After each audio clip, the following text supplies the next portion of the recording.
ministra o meu coração e me instrua a respeito desta palavra. E o mais importante, de vital importância, quando a palavra for dura e quando for algo que, nossa, é tão difícil, é tão pesaroso cumprir isso, mas se o Espírito Santo me conduziu até esta linha de raciocínio, se o Espírito Santo me conduziu, ministrou meu coração desta maneira, é desta maneira que eu tenho que cumprir, ou seja, tenho que submeter ao Senhor e submeter-me à palavra dele em obediência. Glória a Deus, louvado seja o nome do Senhor. Difícil, é difícil amar ao meu próximo como a mim mesmo, é difícil amar a Deus sobre todas as coisas. Quando nós conversávamos naquela ocasião que eu disse que amar a Deus sobre todas as coisas é amar a Deus independente de mim ou acima das minhas vontades. E às vezes as minhas vontades falam muito alto, mas eu tenho que amar ao Senhor acima das minhas vontades. Então se é algo que eu quero muito e que vai me custar abrir mão, se o Espírito Santo me conduziu ao pensamento de que, se o Espírito Santo ministrou meu coração, de que aquilo que eu amo muito, eu tenho que abrir mão, eu tenho que me submeter, eu tenho que me humilhar ao Senhor e abrir mão daquilo. Assim como Abraão se humilhou e submeteu quando a palavra do Senhor foi dura demais para ele, dizendo: entrega o teu filho em holocausto, em sacrifício a mim. Mas ele abriu mão, ou seja, ele amou a Deus sobre todas as coisas. Louvado seja o nome do Senhor.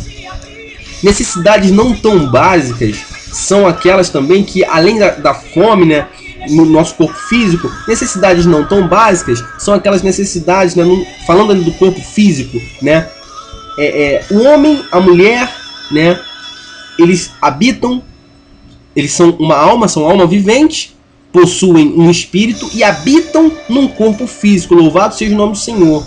Há uma necessidade, né, é necessidade do ser humano, né, a necessidade de uma companhia. O Senhor mesmo disse, não é bom que o homem esteja só, ou seja, a necessidade de tanto o homem quanto a mulher ter alguém do seu lado, do sexo oposto.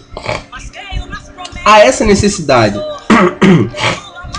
Então, quando a gente se interessa por alguém, e muitas vezes o Senhor ele diz assim, ó, porque quando a gente toma uma atitude ou propõe alguma coisa no nosso coração e fala com isso, fala sobre essa determinada situação com o Senhor ele tem há três possibilidades do Senhor de resposta para nós a respeito de qualquer situação, de qualquer coisa. A primeira é sim, que é o que todos nós, quando pedimos alguma coisa ao Senhor, nós queremos ouvir. A segunda é muito dura, que é o não, sem meio termo, não. E a terceira possibilidade é o talvez, ou melhor, aguarda, espera, sim, não e aguarda, espera, né? Então, eu acho que o espera é mais duro do que o não, porque o não eu já sei que Deus não quer mesmo, então eu tenho que tirar aquilo do meu coração. Mas o espera, Senhor, mas é ou não é? Senhor, mas eu posso, Senhor, mas aguarda, então quer dizer que eu vou receber, mas Senhor, eu quero agora e tal. Eu acho que o espera é pior do que o não. Mas louvado seja o nome do Senhor. Há a necessidade básica de termos alguém do nosso lado, mas muitas vezes o Senhor quer nos fazer passar pelo deserto, o deserto sentimental. Por quê? Porque Deus não nos ama, porque Deus quer nos ver triste, porque Deus quer que a gente fique sozinho? Não. O que é o deserto? O deserto é um lugar onde não tem ninguém. O povo de Israel foi para o deserto. O povo de Israel, naquele momento, Deus não queria que o povo de Israel se relacionasse com outros povos. Por quê? Porque o povo de Israel queria que o povo dele se relacionasse única e exclusivamente com ele. Ou seja, o que isso significa? O que isso representa na nossa vida? Muitas vezes o Senhor não quer que nós nos relacionemos com ninguém no momento presente. Ele quer que nós nos relacionemos com Ele única e exclusivamente. Há momentos em que o Senhor vai pedir exclusividade.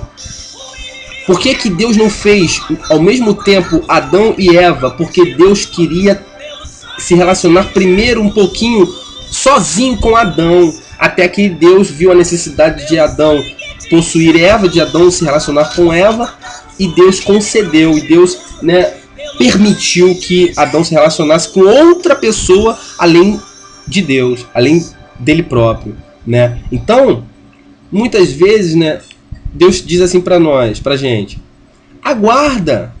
Por que aguarda? Mas esse aguarda, você não tem que perguntar por quê. Por quê? Por que a gente não pode perguntar por quê? Porque os porquês pertencem a Deus. Nós temos que nos submetermos e nos humilharmos. Abraão não perguntou: ah, Deus, por que o Senhor quer o meu filho, que eu mate o meu filho? Não. Abraão simplesmente foi subir o monte. Glória a Deus, louvado seja o nome do Senhor. E ia sacrificar aquilo que era mais importante, né, aqui na terra, o que era mais importante para ele. Porém, ele tinha alguém que era mais importante sobre todas as coisas, que era o Senhor. E louvado seja o nome do Senhor por isso. Abraão não perguntou por quê. Abraão se submeteu à autoridade de Deus. Quando a gente pergunta por que, a gente está questionando a autoridade de Deus. Jesus não perguntou por quê. Ah, pai, quebra essa pra mim. Por que eu vou ter que ir pro deserto para ser tentado, para passar fome, ficar 40 dias, ainda ter que ouvir aquele tinhoso falar comigo? Ah, pai, eu sou teu filho, eu sou Jesus. Eu tenho que ir lá para ouvir Satanás falar comigo? Que isso, pai? Eu não vou pro deserto não. Por que eu tenho que ir? Não. Jesus foi conduzido e foi. Louvado seja o nome do Senhor. Glória a Deus. Assim nós. Por que Jesus foi para o deserto? Porque Jesus chegou um momento, né, no início do ministério de Jesus, que Deus queria se relacionar com o seu filho sozinho. Dá licença, eu quero exclusividade com o meu filho. Às vezes Deus fala para você: dá licença, eu quero exclusividade com você. Eu não quero ninguém interferir no nosso contato. Eu quero tratar com você. Eu não quero que você se relacione com ninguém agora. Aguarda!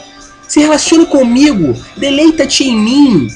Ouça a minha voz. Eu inclino os meus ouvidos todos os dias para ouvir a tua oração. Custa você parar um pouquinho para ouvir a minha voz? Assim diz o Senhor. Custa, minha filha, você parar um pouquinho, ouvir o que eu estou falando com você? Para de ouvir o homem. Esquece. Olha, para de olhar para o homem. Olha para mim. Enquanto Pedro estava olhando para Jesus, Pedro caminhou sobre as águas. Mas quando Pedro atentou para o que estava ao redor ou para o vento contrário, Pedro começou a afundar. Louvado seja o nome do Senhor. E o Senhor ainda tem misericórdia, que Pedro clamou: Pai, salva-me porque pereço. Jesus, é mestre, né? Ele gritou: Mestre, salva-me porque pereço. Jesus estendeu as mãos e levantou Pedro novamente, que estava afundando no mar bravio. Louvado seja o nome do Senhor. Olha para Jesus. O Senhor muitas vezes nos diz: olha para mim, senão você vai afundar. Você quer um monte de outras coisas. Calma, se firma primeiro em mim. Depois você pode olhar para o que você quiser. Depois eu vou permitir que você se relacione com outras pessoas. Mas calma, se relaciona comigo primeiro. Antes do povo de Israel possuir a terra prometida, eles tiveram que se relacionar com Deus, única e exclusivamente no deserto. Louvado seja o nome do Senhor, porque Deus queria tratar o seu povo, porque Deus queria tirar aquilo que eles tinham adquirido no Egito. Deus quer tirar de nós aquilo que muitas vezes nós adquirimos no mundo. Deus quer lavar os nossos pés, assim como Jesus. Sabe, há um grande simbolismo em quando Jesus lavou os pés dos discípulos. Há uma grande simbologia, não só que Jesus se humilhou, mais uma vez Jesus se demonstrou, né, se mostrou humilde, se humilhou, mas também há uma outra simbologia que eu gostaria de destacar. Muitas vezes nós estamos caminhando, né, pelo mundo e os nossos pés vão ficando empoeirados do mundo, ou seja, nós vamos ficando sujos daquilo que tem no mundo, porque a gente convive no mundo. A gente não é ET, a gente não vai pra lua, não vai morar na lua. A crente tem que morar na lua para não ficar no mundo, para não pecar. Não, a gente vai conviver com o mesmo mundo. A gente vai ter que passar por situações neste mundo. Mas muitas vezes Deus fala assim, ó: vem aqui, deixa eu limpar, deixa eu lavar dos teus pés a poeira que o mundo deixou. Deixa eu te tratar, deixa eu tirar aquilo que é do mundo. Poeira é do mundo, você não, você é santo, você é separado para mim. Deixa a poeira para lá. Mas não, a gente não quer ser tratado pelo Senhor, a gente prefere ficar todo empoeirado. Não só os pés, mas o corpo todo empoeirado. Mas nós somos lavados, aleluia, louvado seja o nome do Senhor, pela palavra de Deus e pelo sangue de Jesus que nos lava e que nos remiu de todo o pecado. Pelo sangue de Jesus somos lavados e remidos. E somos purificados de todo o pecado. Mas precisamos nos humilhar e nos submeter e deixar Deus nos tratar. Louvado seja o nome do Senhor. Eu queria ler mais alguns textos, que é o seguinte: Abra lá em Isaías 49, por favor. Não diga que está perdido, ainda existe uma saída. 49. Creia que existe um Deus, nem tudo acabou. 49, versículo 2. Foi ele que te prometeu com certeza. Vai cumprir. Versículo 2. Louvado seja o nome do Senhor. E fez a minha boca, assim diz o profeta Isaías, né? E fez a minha boca qual espada aguda, na sombra da sua mão me escondeu. Fez-me qual uma flecha polida e me encobriu na sua aljava. Louvado seja o nome do Senhor. Vamos entender esse versículo aqui. O profeta Isaías está dizendo que Deus fez a boca, né? Fez sua boca como uma espada aguda, ou seja, para propagar a palavra dele. E disse que na sombra da sua mão o escondeu e fez igual flecha polida e encobriu, né? E o encobriu na sua aljava, ou então o guardou na aljava. Deus fez a Isaías como uma flecha e guardou na aljava. Uma flecha polida, ou seja, Deus poliu Deus poliu Isaías como uma flecha, aperfeiçoou Isaías, né? Polir a flecha é aperfeiçoar a flecha. Deus aperfeiçoou a Isaías, mas guardou na aljava. Eu queria falar a respeito do aguarde de Deus, quando Deus manda a gente aguardar. A aljava é o lugar onde o arqueiro guarda as flechas. Antes delas serem usadas, elas ficam ali guardadas ali. Aquele saquinho, né? Aquela bolsinha que ele traz nas costas. Já viu o filme do Robin Hood? Que ele pega as flechas ficam nas costas dele, naquela bolsinha, né?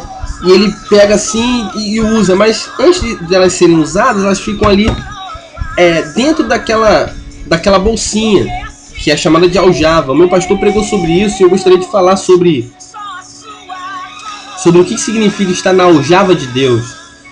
A aljava de Deus, Rafael, é quando o Senhor nos diz assim, ó, quando a gente às vezes está achando que a gente já está pronto. Não, Deus, já passei pelo deserto, já passei pela prova. Deus, eu já fiz isso, já fiz aquilo. E a gente está passando pela prova, já passou pela prova. A gente acha que já passou pela prova, a gente acha que já está polido o suficiente para ser usado. A gente diz, Senhor, me usa, me usa, me usa. E o Senhor fala, calma. E o Senhor nos guarda na aljava. Esse é o espera.